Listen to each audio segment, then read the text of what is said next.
Oi, pessoal! Essa é uma videoaula que vai te dar um panorama a respeito do pré-modernismo. A primeira coisa importante para você fixar aí é que o pré-modernismo ele não é exatamente um movimento literário, porque não tem um grupo de escritores compartilhando uma mesma visão de mundo ou de literatura.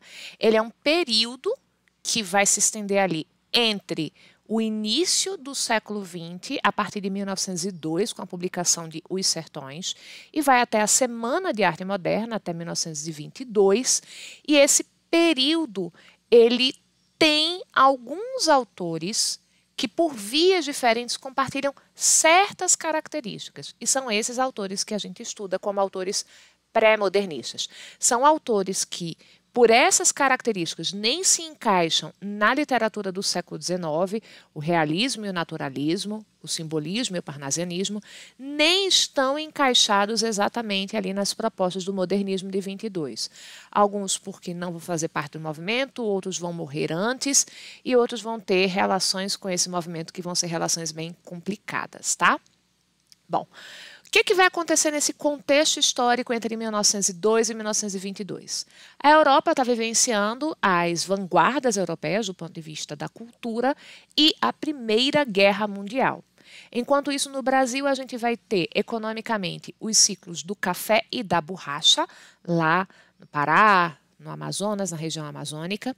A gente tem, do ponto de vista político, uma república oligárquica, então você tem ali uma política que é coronelista, que favorece certos membros de uma elite em detrimento de outros, é o período da República do Café com Leite.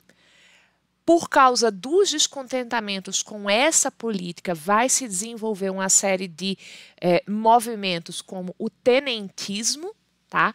E a gente tem os movimentos grevistas também, que vão se desenvolver aí no início do século XX, nessas primeiras décadas. E a gente tem, especificamente no Rio de Janeiro, uma realidade que vai ser das reformas urbanas. O Cortiço do Aloysio Azevedo de 1900 já alude à necessidade dessas reformas, então a reforma urbana do Rio de Janeiro vai acontecer nesse período, e a implementação de uma série de políticas higienistas, políticas que visam higienizar as cidades, fazendo justamente esse tipo de reforma, em que você tira os cortiços, você tira os sem-teto, você tira as pessoas marginalizadas dos centros da cidade e faz com que elas tenham que se deslocar para as periferias, no caso do Rio de Janeiro, para os morros, tá? Essas políticas higienistas também vão se aplicar nas políticas raciais brasileiras, porque você vai ter aquele fomento da vinda de imigrantes, principalmente italianos e alemães, que tinha como propósito aumentar a incidência de sangue branco entre os brasileiros e, com isso, haver uma evolução racial, porque se aplicavam as ideias do eugenismo e do darwinismo social aqui. Enquanto isso, a gente também tem um elemento que vai ser importante, principalmente para a literatura que vai vir na década de 1930, mas que já está presente aqui por conta de Os Sertões, a questão do flagelo nordestino. A gente vai ter algumas secas no Nordeste nesse período, que são muito marcantes. Uma delas é a seca de 1915, que vai ser tema de uma obra importante da literatura de 30, que é o 15, da Raquel de Queiroz, certo? Quem são os principais autores desse período, tá? Vamos elencar 4 autores aqui. O Euclides da Cunha, que meio que inaugura o momento de observação do pré-modernismo com Os Sertões. O Augusto dos Anjos, o único poeta que a gente vai colocar aqui nessa lista. Lima Barreto e Monteiro Lobato, 2 ficcionistas, tá? O Euclides da Cunha, vamos lembrar que a obra dele, Os Sertões, é um livro-reportagem. Quem vai fazer ficção vai ser o Lima Barreto e o Monteiro Lobato, tá?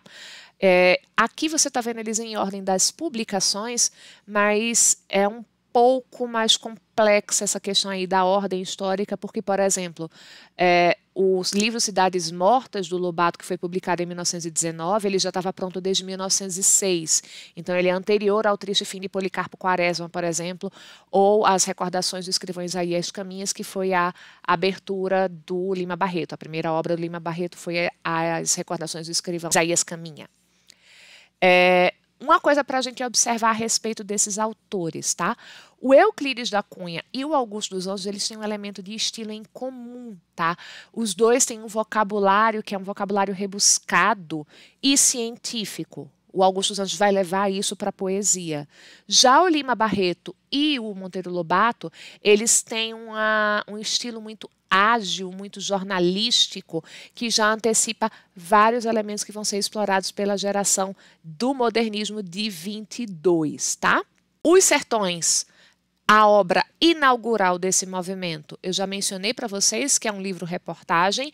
Ele é um livro que se pretende, gente, uma denúncia contra um crime humanitário, porque é assim que o Euclides da Cunha classifica a campanha de Canudos, um crime contra a humanidade. E é um livro em que o Euclides está lutando para articular a admiração que ele tem pelo sertanejo e as teorias do darwinismo social. E ele tem uma extrema dificuldade em fazer essas duas coisas, tanto é que ele vai usar muitos paradoxos para tentar construir essa ideia e transmitir essa ideia que ele faz do sertanejo. Um desses paradoxos acontece, por exemplo, quando ele diz que o sertanejo é um Hércules quasímodo. Ele usa um oxímoro. Ele pega um adjetivo que contraria a ideia do substantivo. Quasímodo tem o valor aí de adjetivo, é o Corcunda de Notre Dame, o Quasímodo, e as deficiências físicas ali do Corcunda de Notre Dame fazem com que ele seja o oposto do que a gente imagina para um semideus grego, que é o Hércules, né? Ele tenta, então, articular essa admiração com a ideia de que o sertanejo, do ponto de vista antropológico e étnico, seria uma figura ali que não é evoluída, e isso cria um estilo que a gente chama de barroco científico, porque ele tem essas figuras de linguagem, principalmente as antíteses e os paradoxos, pontuando todo o seu estilo. E aí uma coisa, gente, que é importante. O livro, ele tem toda essa construção determinista. Ele vai olhar primeiro a constituição geográfica do lugar, a Terra, depois ele olha a constituição do homem em sua formação ali étnica, sua formação, aspas, racial, e ele vai dizer que a conjugação dessas forças produziu no sertanejo um homem primitivo. Isso está declarado no texto do Euclides da Cunha. Um homem primitivo que é incapaz de compreender o que é república e o que é monarquia. E por isso, aquela narrativa de que são monarquistas que querem derrubar a república não funcionaria. Ele está indo contra o que se dizia sobre Canudos na época, tá? É importante também destacar que ele diz que essa primitividade é uma necessidade daquela raça para sobreviver ao meio, porque é um meio tão inóspito que as energias que deveriam ser usadas para o desenvolvimento do cérebro são tiradas de lá para fazer com que esse corpo seja adaptável a esse meio. Isso está dito na obra, tá? Mas prevalece na memória da gente, principalmente, o que o Euclides fala sobre a questão do crime, dessa denúncia, tá? O encerramento desse livro, que é feito num capítulo chamado Duas Linhas, e aí na formatação que o Euclides pretendeu para o livro, estava isso escrito em duas linhas, ele faz essa declaração de que ainda não existe um Maudsley para as loucuras e os crimes das nacionalidades. Essa conclusão estabelece uma abertura para que o pré-modernismo tenha uma característica na sua ficção que vai ser bastante importante e que a gente não vê na literatura do século XIX. Uma literatura engajada em criticar a forma de governo e criticar as estruturas sociais, nesse caso da República. Ele faz isso nesse trecho porque quando ele fala no Maudsley, ele está fazendo referência a esse psiquiatra que foi um pioneiro nos estudos da sociopatia, e ele está dizendo que o Estado brasileiro agiu como um criminoso nato, agiu como um sociopata, incapaz de ter arrependimentos e incapaz de ter empatia por seus próprios cidadãos. É uma crítica bastante contundente à do Euclides da Cunha. Essa tradição de uma literatura engajada na denúncia social vai ser seguida pelo Lima Barreto e pelo Monteiro Lobato, mas com elementos diferentes. No caso do Lima Barreto, o espaço vai ser um espaço urbano. O Lobato, a gente vai ver daqui a pouco, vai falar principalmente dos espaços rurais. As histórias do Lima Barreto, seus contos, suas crônicas e seus romances, se passam na periferia urbana do Rio de Janeiro, onde você tem essas pessoas que foram alijadas dos centros por serem pessoas mais pobres, tá? E lá ele vai observar o racismo. É um tema extremamente importante em 2 livros essenciais do Lima Barreto, As Recordações do Escrivão Isaías Caminha, que é o romance de estreia dele, e O Claro dos Anjos. Os 2 protagonistas que dão título a essas obras são alvos de racismo.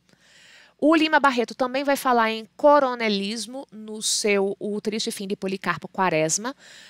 O Major Quaresma, que dá título a essa obra, em determinado momento ele vira um produtor rural, ele compra uma fazenda, e lá ele vai ser pressionado a dar apoio político para algum dos candidatos e exercer, como produtor rural, influência sobre as pessoas ao seu redor. A prática do coronelismo era justamente isso. E o Policarpo Quaresma, ele se recusa a isso, vai fazer com que ele sofra sanções e perseguições. O coronelismo também aparece, de certa maneira, nas Recordações do Escrivão Isaías Caminha, porque existe essa narrativa de que tem uma pressão para que a imprensa favoreça certos políticos em detrimento de outros, e essas relações de pressão e de interesse estão ali criticadas na obra. E essa é uma obra também que vai criticar o autoritarismo.